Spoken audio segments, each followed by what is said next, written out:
Good afternoon, everybody. I'm very happy to see the kind of gender balance in this room, uh, which is a very positive one. Well, now it's a little bit reduced, but it's great to see you all. I'm sorry I haven't been able to attend the days before, but I'm Karl-Erik Norrman, former Swedish ambassador, and I have the pleasure of giving a lot of lectures and courses here at ICD. Some of you might join on Monday when our nation branding course is starting, and looking forward to that. I will be very brief now, just a short introduction, because we have, hopefully, she is hearing now, but she will join us, Savina Tarsitano from Italy, presently in Barcelona, will talk to us about her very interesting project. But I know you have already gone through quite a few aspects of cultural diplomacy these days, including the big challenges that we have with a very serious security situation in the world, the conflicts, and on top of this, of course, the climate challenge which you are all facing.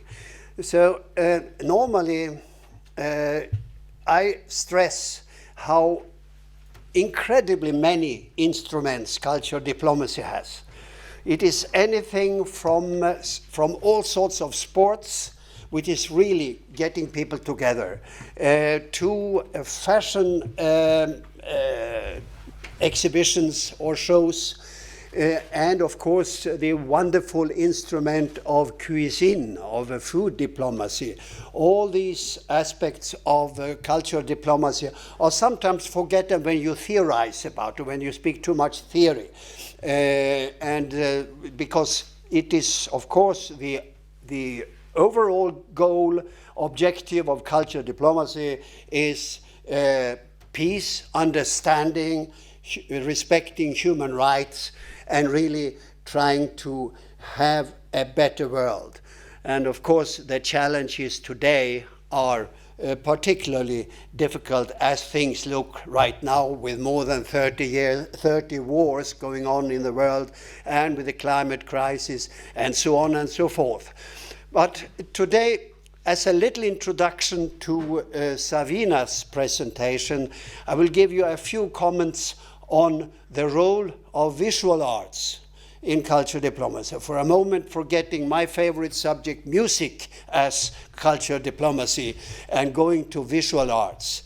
And we could say very generally that it's a platform for understanding, and it's also, we can be quite emotional in front of a visual arts, a painting, or any production of visual arts. So it comes into our emotions, it comes to even existential issues, as a matter of fact. Then we cannot forget that the arts has become big business. The prices at the big auctions around the world are really enormous. And they are getting higher. For anything which seems to be in, and investors feel it's a great thing to invest in, even if their arts interest is perhaps not absolutely 100%, but their money interest is. So business is one aspect, and then of course it has always been a reason for controversies and even for political conflicts, because arts as it best should not fear going into the tough subjects, being controversial and provocative. So that is one reason. And then of course an overall value of not the economic value, but emotional, cultural value is that we are speaking here about, among the best artistic words are, of course, treasures for mankind.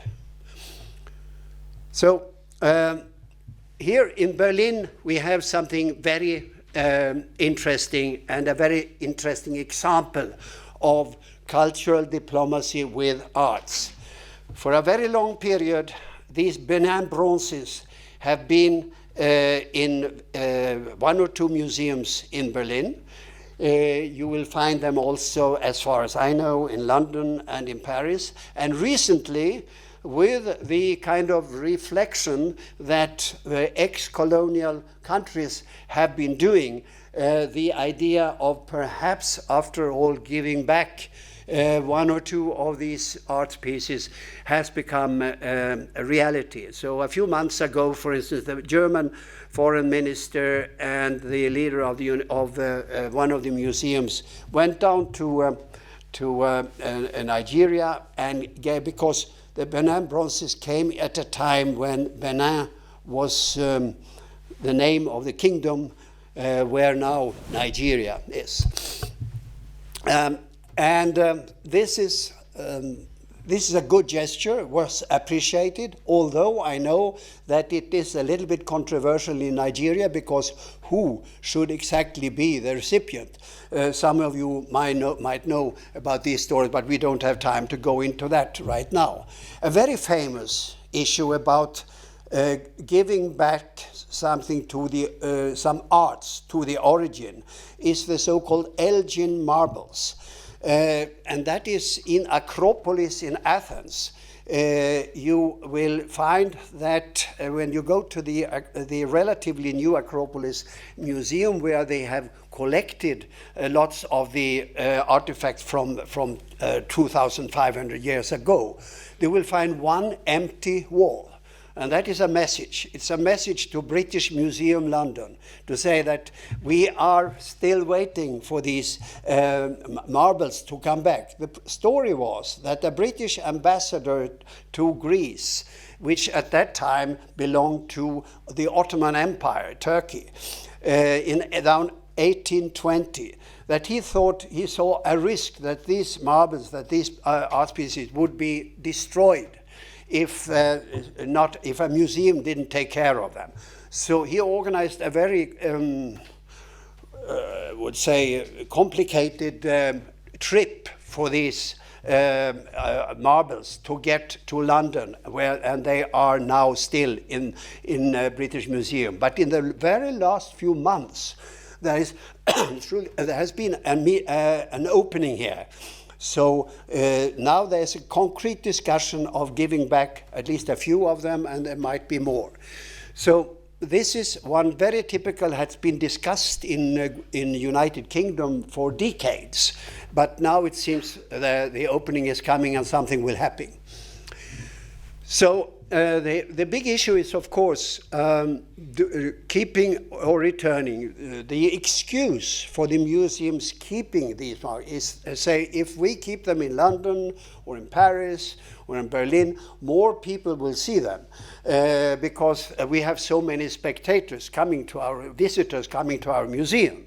So that has been a typical excuse for that, and another excuse has been added to that, and that's these pieces of art, they belong to mankind. So it doesn't matter where they are mankind arts anyway. So that is a typical argument in this discussion. But I feel that in the climate, global political climate today, the trend is definitely that we are I not say we, Sweden was not a colonial power, not even Germany was, except for these 30 years, early 20th century, when the Germany was also a colonial power. But the big colonial powers, the discussion is rather intensive about these issues. Here in Germany, there was the issue of of arts, of paintings, and lots of arts stolen by the Nazis, particularly from Jewish families before and during the Second World War. And the Germans, you can say a lot about the Germans, but they are quite good in trying to look after their old sins from the past. So that is why they were rather active in giving back these arts pieces to the families from which they had been stolen at the time. Now, yeah, that's that. The museums are, of course, the big platform for arts, culture, diplomacy, because if you imagine a big international museum like this very new one, Said National Museum in Abu Dhabi, a fantastic museum. I haven't seen it yet myself, but it looks great, and they have fantastic treasures already. So these platforms are, of course, perfect platforms for cultural diplomacy, both that the artists are, or the works of the big artists will hang there and be there, and also that people, arts lovers, are coming there and meet together, and they enjoy beautiful arts together in a very wonderful culture diplomacy spirit, you could say. So the great museums, of course, Louvre, Smithsonian, Metropolitan, Prado, Uffizi, Acropolis, Zion National Museum, British Museum, Hermitage in Petersburg, well, in Germany. I don't know if you have time, you are visiting it to visit the museum islands in Berlin, but it's worthwhile, absolutely. The Vatican Museum, the Rijksmuseum in Amsterdam, and they're rather new, at least the outdoor version of the National Museum of Cairo. So arts is also, of course, a form of protest. Has always been, has sometimes been one or two steps before the public debate or media debate or political debate. And that is, of course, a fascinating aspect of it. Like this one, Bansky, you know, the street artist in London, No Future. Some of you are old enough or may have read that No Future was the signature, the slogan for a certain movement. You remember? No, it was for British punk, as a matter of fact, 40 years ago. But this is not probably it's rather an aspect of what we now say the generations with less hope for the future.